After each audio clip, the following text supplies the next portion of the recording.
সবাইকে স্বাগতম। আমি প্রভাষক স্বর্ণজিৎ কুমার সাহা, তথ্য যোগাযোগ প্রযুক্তি, রাজেন্দ্রপুর ক্যান্টনমেন্ট পাবলিক স্কুল ও কলেজ। আজকে আমাদের তৃতীয় অধ্যায়ের দ্বিতীয় অংশ অর্থাৎ ডিজিটাল ইলেকট্রনিক্স বা ডিজিটাল ডিভাইসের সৃজনশীল প্রশ্ন সমাধান ক্লাস নম্বর 4। আজকে আমরা তৃতীয় ক্লাসের হোমওয়ার্কটা নিয়ে মূলত আলোচনা করব। এটি ছিল আমাদের তৃতীয় ক্লাসের হোমওয়ার্ক, যেখানে একটি উদ্দীপকে 3টি সত্যক সারণী দেওয়া ছিল এবং তার করেসপন্ডিং 4টি প্রশ্ন দেওয়া ছিল। আমরা যারা চেষ্টা করেছি তারা অবশ্যই উত্তরটি এখন আমার সলিউশনের সাথে মিলিয়ে দেখব যে সঠিক হয়েছে কিনা, যদি ভুল হয়েছে কোথায় ভুল হয়েছে এটা অবশ্যই আমরা চেক করে দেখব। তো দেখে নেওয়া যাক প্রশ্ন 4টির উত্তর কি হবে। আজকে আমাদের 3 নম্বর ক্লাসের নিচে করা অংশ অর্থাৎ 4 নম্বর ক্লাসে আমরা যে সৃজনশীলটি নিয়ে আলোচনা করব। এখানে আমরা উদ্দীপকটি তুলেছি। 3টি চিত্র ছিল আমাদের, চিত্র 1, চিত্র 2 এবং চিত্র 3। আমাদের প্রথম প্রশ্নে বলা হয়েছিল চিত্র 2 এবং চিত্র 3 এর গেট দিয়ে চিত্র 1 এর গেট বাস্তবায়ন, অর্থাৎ 2 নম্বর চিত্র থেকে আমরা যে লজিক গেটটি পাবো সেই গেটটি দিয়ে 1 নং চিত্রে যে লজিক গেট পাবো সেটি বাস্তবায়ন করতে হবে। একইভাবে 3 নং চিত্রে যে লজিক গেট পাবো সেই গেটটি দিয়ে 1 নং চিত্রে যে লজিক গেট পাবো তাকে বাস্তবায়ন করব।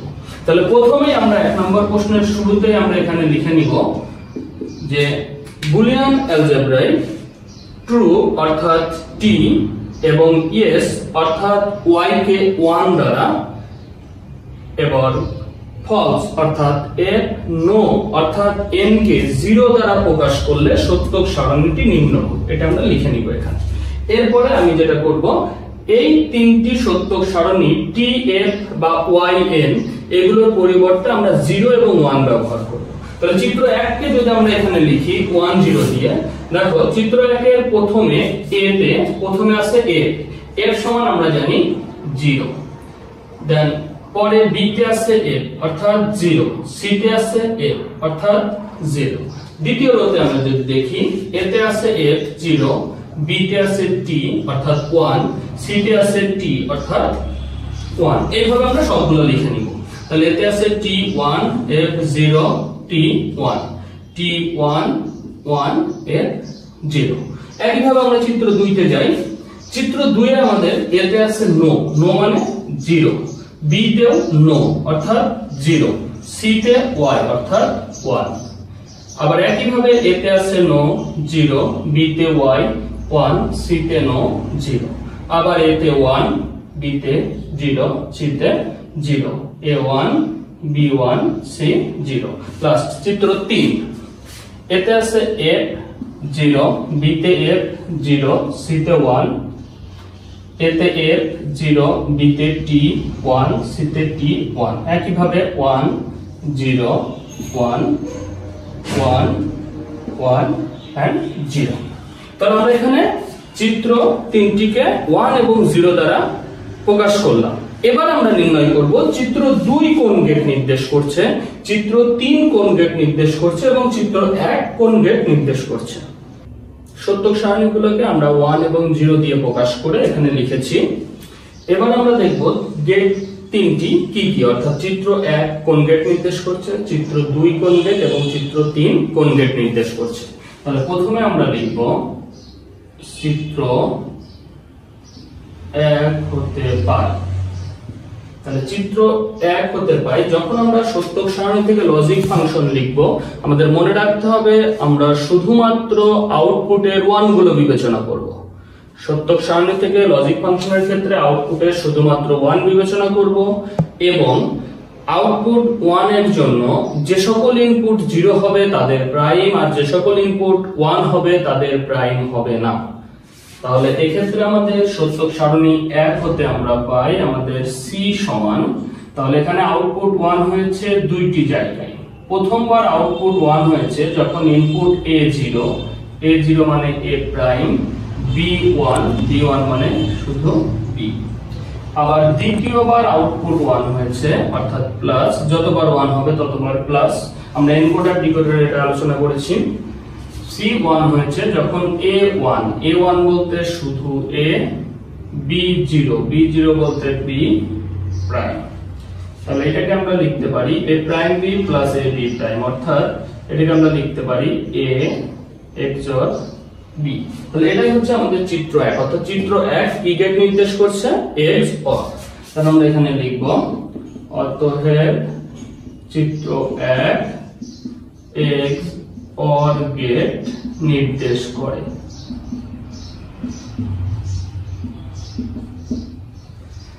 একইভাবে আমরা লিখব চিত্র 2 হতে পাই। তো চিত্র 2 তে আমরা যদি দেখি, চিত্র 2 এ আউটপুট C 1 হয়েছে একবার, তাহলে আউটপুট C যেহেতু একবার 1 হয়েছে, C সমান যখন A0 B0, A0 মানে A প্রাইম, B0 মানে B প্রাইম। মর্গ্যান সূত্রে আমরা জানি যদি প্রাইম ভাঙে বা প্রাইম জোড়া লাগানো হয় চিহ্ন বিপরীত হয়ে যায়, যোগ থাকলে গুণ, গুণ থাকলে যোগ। তাহলে এখানে যেহেতু দুইটি চলকের উপর আলাদা আলাদা প্রাইম রয়েছে, আমরা যদি একসাথে লিখি তাহলে গুণ চিহ্নটা যোগে পরিণত হবে, a plus b whole prime. তো এটা হলো চিত্র 2, অর্থাৎ আমরা এখানে লিখব চিত্র 2 এটি কি গেট? যোগ করে পূরক, অর্থাৎ নর গেট। তাহলে চিত্র 2 নর গেট নির্দেশ করে। এবার আমরা যাব চিত্র 3। তাহলে আমরা লিখব চিত্র 3 হতে পাই। চিত্র 3 এ আমাদের আউটপুট 1 হয়েছে 1 2 3 জায়গায়। তাহলে C সমান প্রথমে 1 হয়েছে যখন A0 B0, A0 মানে A প্রাইম, B0 মানে B প্রাইম, প্লাস দ্বিতীয়বার 1 হয়েছে যখন A0 B1, A0 মানে A প্রাইম, B1 মানে শুধু B। তৃতীয়বার 1 হয়েছে যখন A1 B0, A1 মানে A আর B0 মানে B প্রাইম, তাহলে আমরা পাবো A B প্রাইম। এখন যদি আমরা প্রথম দুইটা থেকে A প্রাইম কমন নিই তাহলে পাওয়া যায় B prime plus B plus A B prime.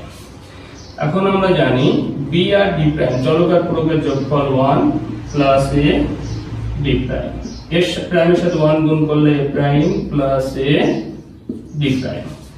একটি চলক যোগ দুইটি চলক, তার মানে A plus BC, A plus BC সূত্র হলো আমরা পাবো A প্রাইম প্লাস A, তাহলে এখানে পাবো A prime plus D prime. A আর A প্রাইম চলক এবং পূরকের যোগফল 1 into A prime plus B prime. 1 গুণ করলে চেঞ্জ হবে না, A prime plus B prime, তাহলে একসাথে লিখলে দেখা যায় A B হোল প্রাইম, অর্থাৎ এটি কোন গেট নির্দেশ করলো? NAND gate. তাহলে আমরা একই ভাবে এখানে লিখব যে চিত্র 3 NAND গেট নির্দেশ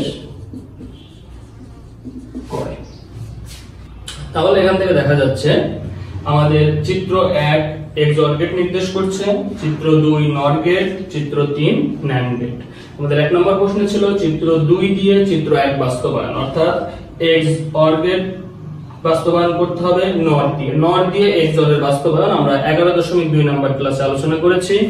আবার NAND গেট দিয়ে XOR 3 থেকে 1, NAND দিয়ে XOR এটা আমরা 10.1 নম্বর ক্লাসে আলোচনা করেছি। আমরা ক্লাস দুটো ওখান থেকে দেখে নিব, তাহলেই পারব। আমাদের 2 নং প্রশ্নে বলা ছিল চিত্র 3 একটি সার্বজনীন গেট প্রমাণ করো। চিত্র 3, তো চিত্র 3 থেকে আমরা পেলাম চিত্র 3 হচ্ছে একটি NAND গেট। তাহলে চিত্র 3 যেহেতু NAND গেট, আমাদের প্রমাণ করতে হবে NAND একটি সার্বজনীন গেট। NAND এর সার্বজনীনতা প্রমাণ আমরা 7.1 নম্বর ক্লাসে আলোচনা করেছি। ওকে, তাহলে আমরা 2 নম্বর প্রশ্ন সলিউশনের ক্ষেত্রে এই দুইটা গেট কিন্তু আমাদের বের করার প্রয়োজন নাই, শুধু 3 নং সত্য সারণী নির্ণয় করব এবং তার থেকে গেটটা নির্ণয় করে NAND এর সার্বজনীনতাটা প্রমাণ করব। আমাদের 3 নম্বর প্রশ্নে বলা হয়েছে চিত্র 3 এর গেট দিয়ে চিত্র 2 এর গেট বাস্তবায়ন। 3 দিয়ে 2, চিত্র 3 NAND গেট এটুকু আমরা নির্ণয় করব। এরপর আমরা চিত্র 2 এ আসব, চিত্র 2 NOR গেট এটুকু নির্ণয় করব। এবার 3 দিয়ে 2 বাস্তবায়ন, অর্থাৎ NAND গেট দিয়ে NOR গেট বাস্তবায়ন, এটা 12.1 নম্বর ক্লাসে আলোচনা হয়েছে NAND দিয়ে কিভাবে NOR বাস্তবায়ন করা যায়। 4 নম্বর প্রশ্ন, আমাদের 4 নম্বর প্রশ্নে বলা হয়েছে চিত্র 2 এর গেট দিয়ে চিত্র 3 এর গেট বাস্তবায়ন। চিত্র 2 NOR গেট, এবং চিত্র 3 ন্যান্ড গেট। তাহলে আমাদের নর দিয়ে কি বাস্তবায়ন করতে হবে, ন্যান্ড বাস্তবায়ন করতে হবে। এটা 12.2 নম্বর ক্লাসে আলোচনা করা হয়েছে, আমরা ডেসক্রিপশন থেকে লিঙ্কগুলো দেখে ক্লাসটা করে নিব। তাহলে এটাই ছিল আমাদের আজকে 4 নম্বর সৃজনশীলের আলোচনা। আজকে আমাদের নিজে করো অংশের জন্য যে প্রশ্নটি রয়েছে, প্রশ্ন নম্বর 5, উদ্দীপকটি পড়ো এবং প্রশ্নগুলোর উত্তর দাও। এখানে বলা হচ্ছে ইমু এফ সমান একটি লজিক ফাংশন দেওয়া রয়েছে, লজিক ফাংশনটি সরলীকরণ করে তার সমতুল একটি লজিক ফাংশন নির্ণয় করলো। অর্থাৎ যে লজিক ফাংশনটি দেওয়া রয়েছে সে তার সমতুল অন্য একটি লজিক ফাংশন নির্ণয় করলো। প্রথম প্রশ্নে বলা হয়েছে সরলীকরণের ফলে সার্কিট অঙ্কন সহজ হয়েছে, ব্যাখ্যা করো। সরলীকরণের ফলে সার্কিট অঙ্কন সহজ। আমরা তখনই বুঝতে পারবো কোনো কাজ সহজ হয়েছে না জটিল হয়েছে যখন আমরা আগের এবং পরের কাজটির মধ্যে তুলনা করব। তাহলে সরলীকরণের ফলে সার্কিট অঙ্কন সহজ, অর্থাৎ সরলীকরণের পূর্বে সার্কিট অঙ্কনটা জটিল ছিল আর সরলীকরণের পরে যে সার্কিট অঙ্কনটা সহজ হয়েছে এটাই আমাদের প্রমাণ করতে হবে।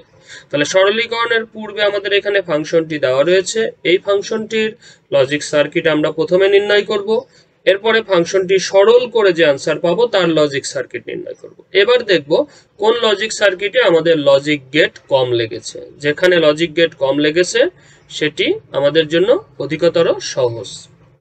দ্বিতীয় প্রশ্ন, সরলীকরণের ফলে প্রাপ্ত লজিক ফাংশনটির সঠিকতা যাচাই। এখানে যে ফাংশনটি আমাদের দেওয়া রয়েছে এই ফাংশনটি সরল করে আমরা একটা অ্যান্সার পেয়েছি, সেই অ্যান্সারটি যে সঠিক হয়েছে এটা আমাদের প্রমাণ করতে হবে। আমরা এটি সত্যক সারণীর মাধ্যমে প্রমাণ করতে পারি। যদি আমাদের দেওয়া লজিক ফাংশনটির সত্যক সারণী থেকে প্রাপ্ত মান এবং এই ফাংশনটি সরল করে যে উত্তর পাবো সেটির সত্যক সারণী থেকে প্রাপ্ত মান একই হয়, তাহলে আমরা বলবো সরলীকরণটি সঠিক হয়েছে। আমরা এগুলো নিজে চেষ্টা করব, যদি না পারি আমার পরবর্তী অর্থাৎ 5 নম্বর ক্লাসে এটির সমাধান দেওয়া রয়েছে। সেই পর্যন্ত সবাইকে ধন্যবাদ।